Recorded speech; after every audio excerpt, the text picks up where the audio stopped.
Hello, and welcome to the Den of the Monsterox.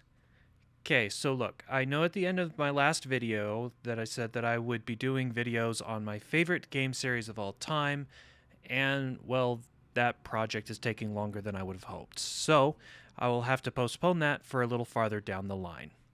For now, let's take a look at Horizon Zero Dawn. Horizon Zero Dawn takes place in the 31st century, in a post-apocalyptic world where colossal machines dominate the land. Human civilization has regressed to tribal societies of hunters and gatherers who survive in immense forests, imposing mountain ranges, and the atmospheric ruins of their ancestors, all while the machines become increasingly powerful. The player controls Aloy, a huntress who uses her speed, cunning, and agility to stay alive and protect herself and others against the force, size, and power of the machines. So, to those who looked at my thumbnail and said, huh, why so low? Let me quickly remind you that I am focusing only on the story. I am not taking gameplay or graphics quality into account in my ratings. That way, games like Star Wars Jedi Academy, which has poor graphics, can be compared to a game like Persona 5, which is essentially just a walking simulator. So, with that being said, let's do our spoiler-free review. Aloy is a great protagonist for multiple reasons, which I discuss in multiple sections of the review. Our antagonists had unused potential left on the table, which could have been on purpose to give them room to grow in Horizon Forbidden West, but I'm not reviewing that game yet. The environment was amazing, but had next to nothing to do with the story. And the story's pacing made the game feel fluid and real to life, regardless of if you took your time or you were doing a speed run. Very well done.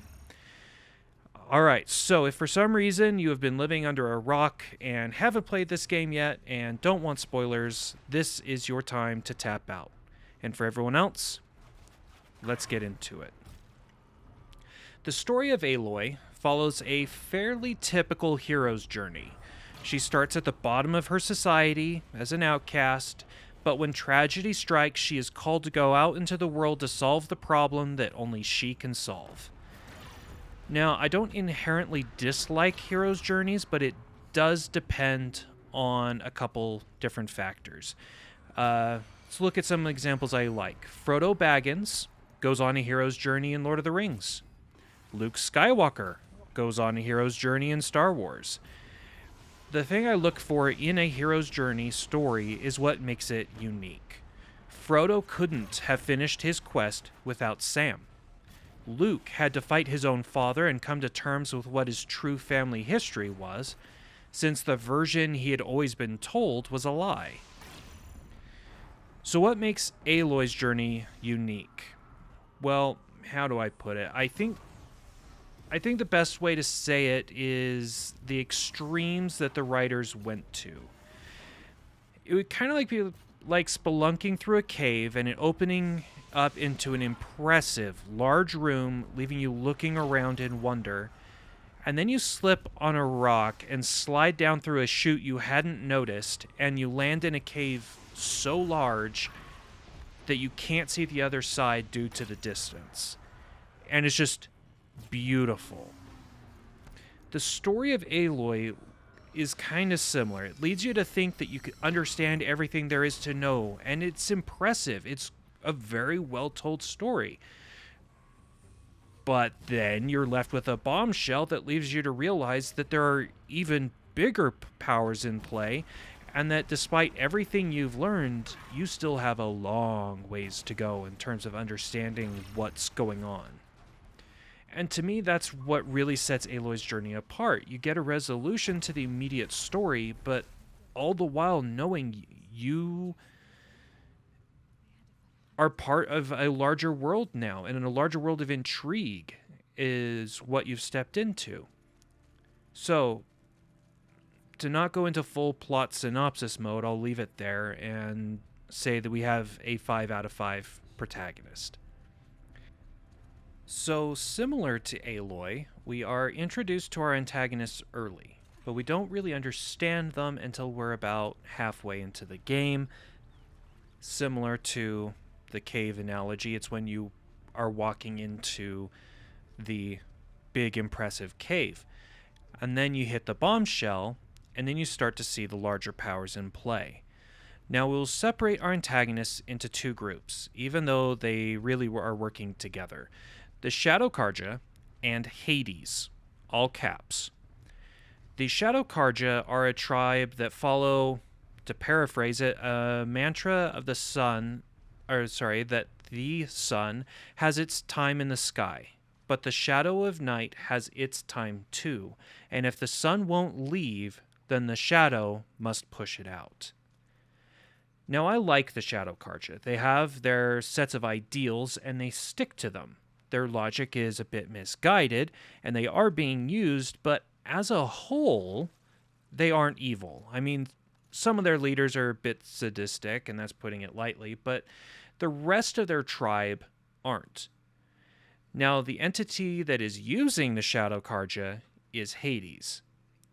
Now, this isn't a plot summary, so let's simplify Hades a bit. Hades is an AI that was a subroutine to a larger AI called Gaia. Gaia was in charge of the redevelopment of Earth and had multiple subroutines that were in charge of various aspects. Hades was the reset button. If anything went too awry, then Hades would step in and burn everything down so Gaia could restart from the beginning. I really like this concept for an antagonist. It makes a certain level of logical sense, even to the point of if that is what it is programmed to do and it needs help doing its job, then the Shadow Carja and their mantra would align well, and I can see them working together well. Now, my only problem lies in why Hades is so set on killing Aloy specifically. The connection between Hades and Aloy is briefly explained, but not quite enough for me to see it as anything more than Hades has turned evil and needs to be stopped, and only Aloy can do it. Now, the explanation may be better explored in Horizon Forbidden West, which was just released as of the time of this recording, so I haven't had time to play it. So I may revise my opinion when I do get to the story review of Horizon Forbidden West, but for now I have to leave it at 3 out of 5. Not super cliched, but also not super impressive either. Similar to my thoughts on Nier Automata's environmental storytelling, I didn't really come to appreciate what I had until after I had played the game and seen the ending. Also, like Nier, the contents of the environment don't really impact the story of Aloy and Hades, or at least not directly. There are a couple things that it does for me as the player, though. First and foremost, it keeps the events of the story in context with the overall timeline. The juxtaposition of a clean landscape untouched by the progress of man with the machine life forms dotting that same landscape acts as a constant reminder that you are in a post-apocalyptic world. That may sound obvious, but between all the conversations you have between the various tribes without the machines there, one might think that the game takes place back in the far BCs when we were hunter-gatherers.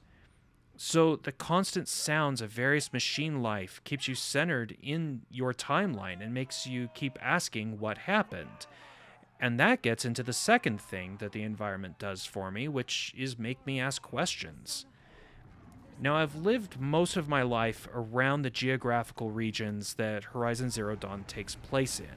I've hiked through those mountains and over those redstone mesas. The fact that I can recognize these areas, even though in the game it has been hundreds of years, is kind of impressive. It makes me think, for example, hey, isn't that Angel's Landing from Zion's National Park? What happened to make that whole half of it fall off? So, before I give my ranking, let me be clear. The environment was expertly crafted, and Horizon Zero Dawn was easily one of the most gorgeous games I've played. So I am only rating this by the impact it has on the story, not how pretty it is. So overall, I do think that it had its role to play, but I wouldn't say that it was nearly as much as I would have hoped.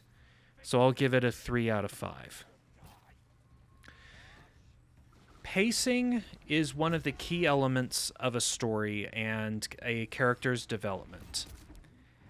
And I feel that it is really hard to get right. Two characters will start out hating each other, or one is bullying the other, and then a couple hours of gameplay or a couple days in-game later, their best of friends never depart. And I think we can agree that's just not how real relationships work. So in a lot of stories I come across, subplots are used to fill that space and make the reader/viewer, if you're going from a book or a video game, feel like more time is passing, or to give you a reason to kind of miss the pacing. I didn't really ever get that feeling in Horizon Zero Dawn, and quite the contrary, actually. There are several situations that Aloy finds herself in that in other stories she would have had the opportunity to form romantic relationships with different characters, but here she calls it out and says, "Hey, I just met you. Maybe we should see how this goes." Another situation comes when Aloy returns to her home village to save it from a brutal machine attack. After the fight, the people of the village try to worship Aloy as this blessed gift from the gods, and again she calls them out by saying, "You were just treating me like an outcast, and now you want to worship me?" It was very well done. The whole game felt fluid and natural. And even when I was doing a speed run of the game to try to hurry and get the game footage for this video, it's just still felt good. Most open world games feel choppy if you try to speed run them. So after all that's said and done, solid 5 out of 5. So what does it come to? Got a 5, 3, 8 out of 10 overall. Yeah, that seems fair. Now, as a final reminder, I am just ranking the story, not the game as a whole. The various types of scenery are all gorgeous, the gameplay is fun and allows for multiple styles of play. The list of what makes the game worth playing goes on, so I do recommend this game, and I am very much looking forward to playing Horizon Forbidden West. Hopefully, I'll be able to get to it soon and do a review shortly thereafter.